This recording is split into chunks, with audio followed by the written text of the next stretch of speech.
Exodus 7. So Yahweh said to Moshe, See, I have made you an Elohim to Pharaoh, and Aaron, your brother, is your prophet.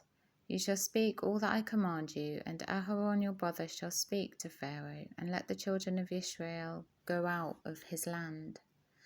But I am going to harden the heart of Pharaoh, and shall increase my signs and my wonders in the land of Mitzrayim. And Pharaoh is not going to listen to you, and I shall lay my hand on Mitzrayim, and bring my divisions and my people, the children of Israel, out of the land of the Mitzrayim by great judgments. And the Mitzrites shall know that I am Yahweh when I stretch out my hand on Mitzrayim. And I shall bring the children of Israel out from among them. And Moshe and Aharon did as Yahweh commanded them, so they did. Now Moshe was 80 years old and Aharon 83 years old when they spoke to Pharaoh. And Yahweh spoke to Moshe and to Aharon, saying, When Pharaoh speaks to you, saying, Show a miracle for yourselves, then you shall say to Aharon, Take your rod and throw it before Pharaoh, and let it become a serpent. So Moshe and Aharon went in to Pharaoh, and they did so. And Yahweh commanded, and Aharon threw his rod before Pharaoh and before his servants, and it became a serpent. But Pharaoh also called the wise men and the practices of witchcraft, and they, the magicians of Mitzrayim, also did so with their magic. And they each one threw down his rod, and they became serpents. But the rod of Aharon swallowed up their rods.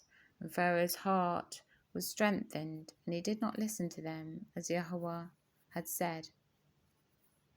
And Yahweh said to Moshe, The heart of Pharaoh is hard. He refuses to let the people go.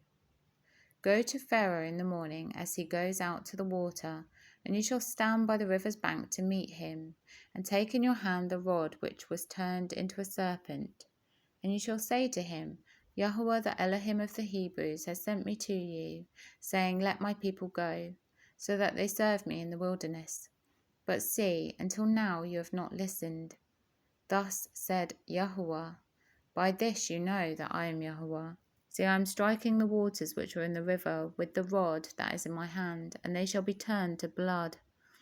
And the fish of the river shall die, and the fish shall stink, and the Mitzrites shall find it impossible to drink the water of the river. And Yahweh spoke to Moshe, saying to Aaron, Take your rod and stretch out your hand over the waters of Mitzrayim, over their streams, over their rivers, over their ponds, and over all their pools of water, that they become blood, and there shall be blood in all the land of Mitzrayim, both in wooden and in stone containers. And Moshe and Aharon did so, as Yahweh commanded. And he lifted up the rod and struck the waters as they were in the river, in the eyes of Pharaoh and in the eyes of his servants, and all the waters that were in the river turned to blood. And the fish that were in the river died, and the river stank, and the Mitzrites were unable to drink the water of the river, and the blood was in all the land of Mitzrayim. And the magicians of Mitzrayim did the same with their magic, and the heart of Pharaoh was strengthened, and he did not listen to them, as Yahweh had said. And Pharaoh turned and went into the house, and his heart was not moved by this either. And all the Mitzrites dug all around the river for water to drink, for they were unable to drink the water of the river. And 7 days were completed after Yahweh had struck the river.